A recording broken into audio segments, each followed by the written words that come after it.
নমস্কার, আমার ভুরিভোজ চ্যানেলে সকলকে স্বাগত জানাই। Welcome to my channel Bhurivoj. আমি আজকে বানাবো বাঙালির অতি প্রিয় শুক্তো রেসিপি। তার জন্য আলুগুলোকে একটু মোটা করে বড় করে কেটে নিয়েছি, বেগুনগুলোকেও বড় করে মোটা করে কেটে নিয়েছি, পটলটাকে এইভাবে কেটে নিয়েছি, বিনস নিয়েছি আর সজনে ডাঁটা নিয়েছি, এভাবে গাটা ছুলে নিয়েছি।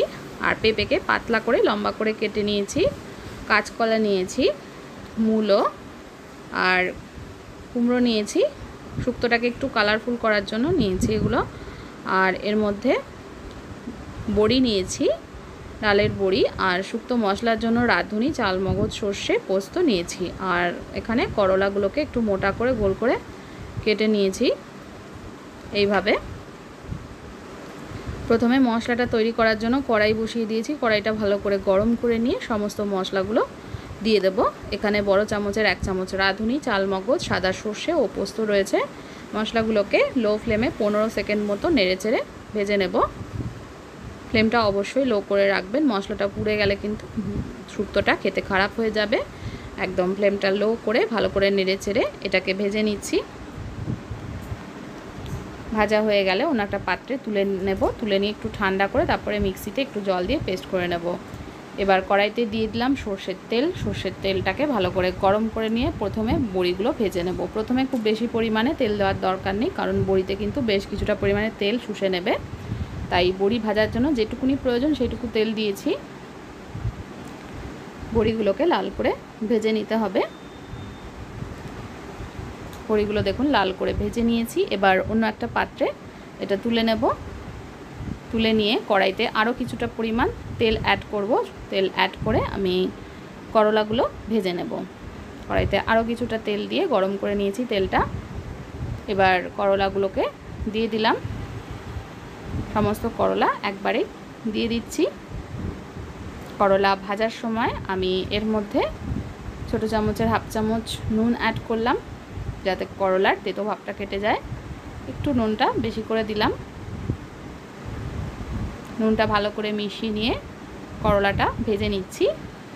এবার এর মধ্যে একটু সামান্য পরিমাণে হলুদ গুঁড়ো অ্যাড করব। পুরো শুক্তো রান্নায় কিন্তু আর হলুদের ব্যবহার করব না। এই করলাটা ভাজার সময় একটু হলুদ গুঁড়ো দিয়ে দিলাম। হলুদ গুঁড়োটা অপশনাল, চাইলে আপনারা নাও ইউজ করতে পারেন। এবার করলাটাকে লাল করে ভেজে নেব।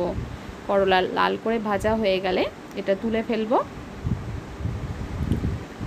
এবার কড়াইতে আরও একটু তেল দিয়েছি, দিয়ে এর মধ্যে দিয়ে দিলাম 2-3টে তেজপাতা আর সাদা সর্ষে, কালো সর্ষেও ফোড়নে ইউজ করতে পারেন। ফোড়নটাকে ভালো করে ভেজে নেব।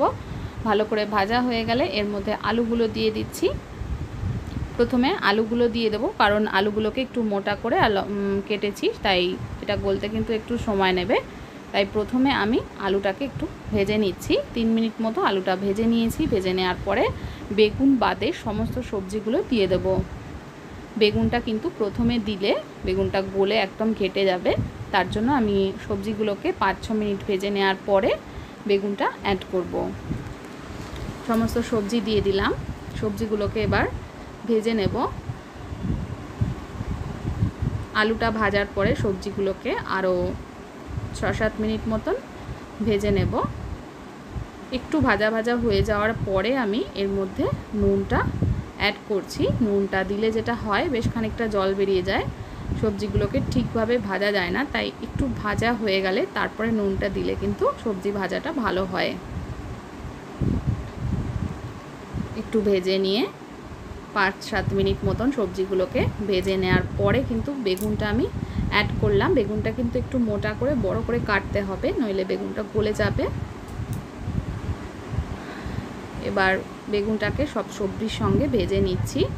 একটু নাড়াচাড়া করে নেওয়ার পরে নুন দিচ্ছি। ছোটো চামচের 1 চামচ নুন দিয়ে দিলাম। খেয়াল রাখবেন শুক্তোতে যাতে নুন বেশি না হয়। নুন বেশি হয়ে গেলে কিন্তু শুক্তো খেতে ভালো লাগবে না। নুনটা ভালো করে মিশিয়ে বেগুন এবং অন্য সবজিগুলোকে আরও ভেজে নেব। সবজিগুলো ভাজা হয়ে এসছে। এবার এর মধ্যে দিয়ে দিচ্ছি জল। খুব বেশি পরিমাণে জল কিন্তু দেব না, যেহেতু বিভিন্ন রকমের সবজি রয়েছে এবং ঝিঙে রয়েছে, এগুলো সবজি থেকে কিন্তু বেশ খানিকটা জল বেরোবে। তার জন্য খুব বেশি জল দেওয়ার দরকার নেই। এবার সবজিগুলোকে ভালো করে সেদ্ধ করে নিতে হবে। সবজিগুলোকে এমনভাবে সেদ্ধ করব যাতে পুরো একদম খেটে না যায়। সবজিগুলো সেদ্ধ হয়ে গেছে দেখুন। সেদ্ধ হয়ে যাওয়ার পরে আমি এর মধ্যে শুক্তো মশলা বাটাটা দেব। শুক্তো মশলাটা আমি একটু জল দিয়ে বেটে রেখেছিলাম। শুক্তো মশলা বাটাটা দিয়ে দিলাম। এবার এটাকে হালকা হাতে একটু ঝোলের সাথে মিশিয়ে নিচ্ছি, কারণ সবজিগুলো কিন্তু ভালোভাবে সেদ্ধ হয়ে গেছে। বেশি জোরে নাড়লে একদম ভেঙে ঘেটে যাবে। এবার শেষে করলা ভাজা এবং বড়ি ভাজাটা মিশিয়ে দিচ্ছি হালকা হাতে। মেশানো হয়ে গেলে এবার আমি এর মধ্যে দিয়ে দিচ্ছি ছোটো চামচে 2 চামচ মতো আদা বাটা দিয়ে দিলাম। আদা বাটাটাকেও মিশিয়ে নিচ্ছি। আদা বাটাটা মেশানো হয়ে গেলে আমি এর মধ্যে দিয়ে দেব দুধ। এখানে 1 বাটি দুধ নিয়ে সেটা অ্যাড করে দিলাম। দুধটা জাল দিয়ে ঠান্ডা করা দুধ। ফ্রিজের দুধ কিন্তু দিলে ছানা কেটে যেতে পারে, তাই ফ্রিজ থেকে বার করে নর্মাল টেম্পারেচারে এনে দুধটা দিতে হবে। এবার বড় চামচের 1 চামচ চিনি দিয়ে দিলাম। চিনিটা একটু বেশি পরিমাণে শুক্তোতে লাগবে, যেহেতু শুক্তো মিষ্টি মিষ্টি খেতে হয়। চিনিটাকে মিশিয়ে দিচ্ছি হালকা হাতে। এবার চিনিটা মিশে গেলে আমি এর মধ্যে সব শেষে যেটা দেব সেটা হচ্ছে ঘি। বড় চামচের 1 চামচ ঘি অ্যাড করে দিলাম। ঘিটা ভালো করে মিশিয়ে নিলেই শুক্তোটা তৈরি হয়ে যাবে। ঘি দিয়ে কিন্তু বেশি নাড়াচাড়া করার দরকার নেই। ঘিটা একটু ঝোলের সঙ্গে মিশিয়ে নিয়ে ঢাকা দিয়ে 5 মিনিট পরে সার্ভ করে দেব।